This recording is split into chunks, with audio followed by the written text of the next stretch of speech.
Hello दोस्तों, नमस्कार। आप लोग कैसे हो? विकास राणा यूट्यूब चैनल पर आपका स्वागत है। आज हम लोग जो है वर्णमाला से प्रश्न लिए हुए हैं, इसे हल करते हैं। पहला प्रश्न आपके स्क्रीन पर है। हिंदी वर्णमाला में उष्म व्यंजन कौन से हैं? हमारा पहला ऑप्शन क्या है? बड़ा सा, खट्टी सा, छोटा सा, हा। और दूसरा ऑप्शन क्या है? ठा, ता, गा, दा। और तीसरा ऑप्शन है चा, छा, जा, दा। और चौथा ऑप्शन है टा, ठा, डा, ढा। हमारा कौन सा ऑप्शन सही होगा? हमारा इसमें जो है पहला वाला ऑप्शन सही होगा। हिंदी वर्णमाला में जो है उस व्यंजन कौन कौन से हैं? बड़ा सा, खट्टी सा, छोटा सा, हा। कभी कभी ये पूछता है कि हिंदी वर्णमाला में उस व्यंजन की संख्या कितनी होती है, तो आपको क्या बताना है? 4 बताना है। ठीक, कितनी होती है संख्या? 4 होती है। तो हमारा दूसरा प्रश्न क्या है? हिंदी के जिन वर्णों का उच्चारण करते समय केवल सांस का उपयोग किया जाए, उन वर्णों को क्या कहते हैं? क्या कहेंगे? आघोष कहेंगे, साघोष कहेंगे, अल्पप्राण कहेंगे, महाप्राण कहेंगे। हमारा ऑप्शन कौन सा होगा? हमारा ऑप्शन जो होगा इसमें पहला वाला ऑप्शन सही होगा, आघोष कहेंगे।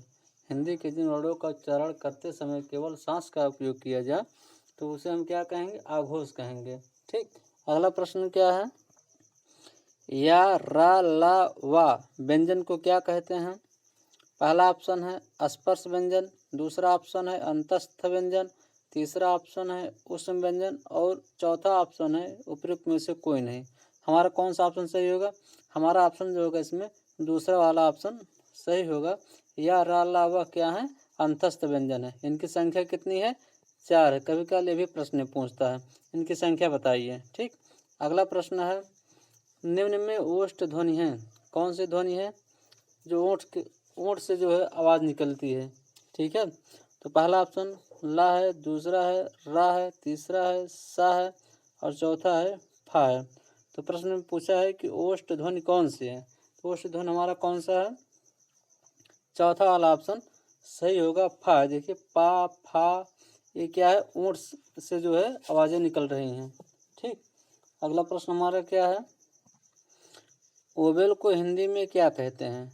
अक्षर कहते हैं, व्यंजन कहते हैं, कि स्वर कहते हैं, समवृत्त कहते हैं। हमारा ऑप्शन कौन सा सही होगा? हमारा ऑप्शन जो होगा तीसरा वाला ऑप्शन सही होगा। ओवेल को हिंदी में स्वर कहते हैं। अगला प्रश्न है जिन शब्दों के अंत में आ क्या है? आ आता है, उन्हें क्या कहते हैं? अनुस्वार कहते हैं, आयुर्वाह कहते हैं, अंतस्थ कहते हैं, अकारांत कहते हैं। हमारा कौन सा ऑप्शन सही होगा इसमें? हमारा ऑप्शन सही होगा जिनके अंत में आ आता है उसे अकारांत कहते हैं। ठीक, अगला प्रश्न क्या है? निम्नलिखित में कौन स्वर नहीं है? ठीक है, मा दिया गया ऑप्शन में, आ दिया है, उ दिया है और ओ दिया है। तो इसमें पूछा है स्वर नहीं है, तो हमारे तीनों स्वर हैं आ, उ, ओ। ठीक, और इसमें व्यंजन कौन है? मा है। तो हमारा ऑप्शन जो है पहला वाला ऑप्शन सही होगा। फिर क्या है? अगला प्रश्न क्या है? निम्नलिखित में से कौन सा वर्ण घोष है? हमें क्या निकालना? कौन सा वर्ण घोष है? पहला ऑप्शन है पा, दूसरा है टा, तीसरा है दा और चौथा ऑप्शन है फा। हमारा कौन सा ऑप्शन सही होगा? ऑप्शन हमारा जो है तीसरा वाला ऑप्शन सही होगा। तो दा जो है वर्ण घोष है। ठीक, अगला प्रश्न क्या है? भाषा की सबसे छोटी इकाई किसे कहते हैं? शब्द को कहते हैं, कि व्यंजन को कहते हैं, कि स्वर को कहते हैं, कि वर्ण अक्षर को कहते हैं?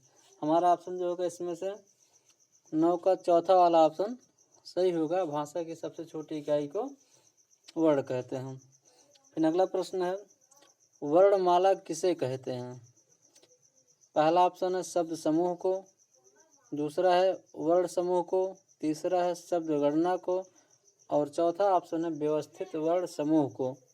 हमारा कौन सा ऑप्शन सही है? हमारा ऑप्शन सही है चौथा वाला ऑप्शन सही है। वर्णमाला किसे कहते हैं? व्यवस्थित वर्ण समूह को जो है वर्णमाला कहते हैं। अगला प्रश्न है निम्नलिखित में से कंठ ध्वनियाँ कौन कौन सी हैं? कौन कौन से हैं?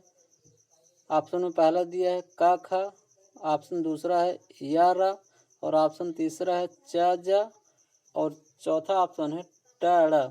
आप जो है पढ़कर भी जो है कंठ ध्वनियों को समझ सकते हैं। जैसे का खा, ये जो है अक्षर कहाँ से निकल रहे हैं? कंठ से निकल रहे हैं। तो हमारा ऑप्शन कौन सा सही होगा? हमारा ऑप्शन जो होगा पहला वाला ऑप्शन सही होगा। कंठ ध्वनियाँ जैसे का, खा, गा, घा, ये सब क्या है? कंठ ध्वनियाँ हैं। ठीक, अगला प्रश्न है, निम्नलिखित में से उच्चारण स्थान के आधार पर मूर्धन्य व्यंजन बताइए। मूर्धन्य व्यंजन कौन कौन से हैं? तो ऑप्शन में दिया है ग और घा दिया है, दूसरा है च और ज दिया है, तीसरा है ढ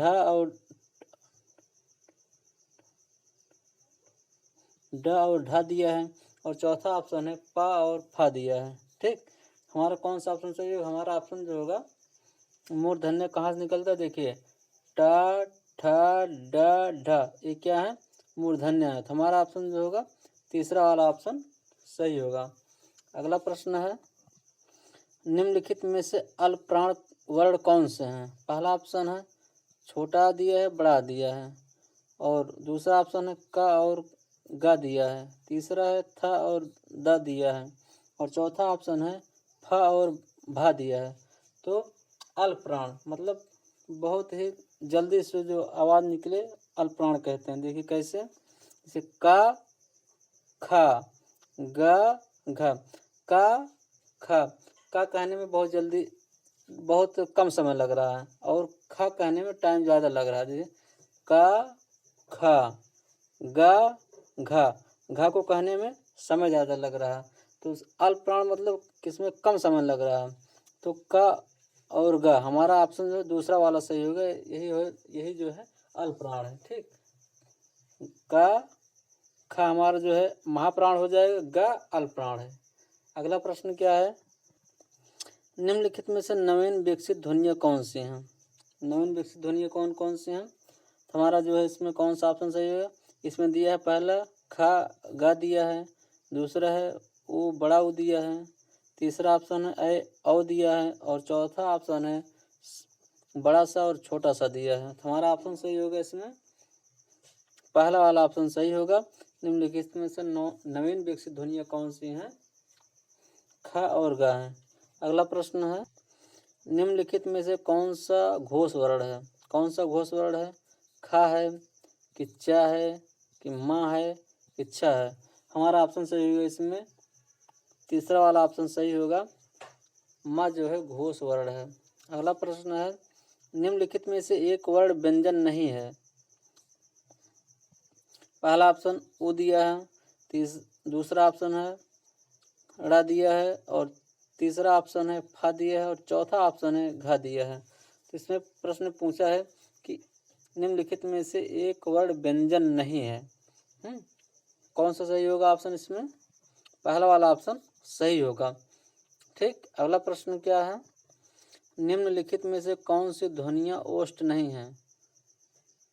पा, फा दिया है पहला ऑप्शन, दूसरा ऑप्शन है पा दिया है, तीसरा ऑप्शन है मा दिया है, और चौथा ऑप्शन है ता। तो ओष्ठ ध्वनियाँ कौन सी नहीं है? देखिए पा फा बा भा मा, ये सब क्या है? ओष्ठ ध्वनियाँ हैं। ता जो है ओष्ठ ध्वनि नहीं है। हमारा ऑप्शन जो होगा चौथा वाला सही होगा। हिंदी भाषा में मूलतः वर्णों की संख्या कितनी मानी गई है? कितनी मानी गई है? ऑप्शन में दिया है 50, दूसरा है 51, तीसरा है 52, और चौथा ऑप्शन है 13। हमारा कौन सा ऑप्शन सही होगा? हमारा ऑप्शन जो होगा इसमें तीसरा वाला ऑप्शन सही होगा। हिंदी भाषा में मूलतः वर्णों की संख्या 52 है। अगला प्रश्न है, निम्नलिखित में से संघर्षी व्यंजन कौन सा है? तो पहला ऑप्शन दिया है इसमें खट्टी सा, दूसरा है का, तीसरा है बा, और चौथा ऑप्शन है था। हमारा कौन सा ऑप्शन सही होगा? हमारा ऑप्शन सही होगा पहला वाला ऑप्शन सही होगा। संघर्षी जो है खट्टी सा जो है व्यंजन है। कैसा व्यंजन है? संघर्षी व्यंजन है।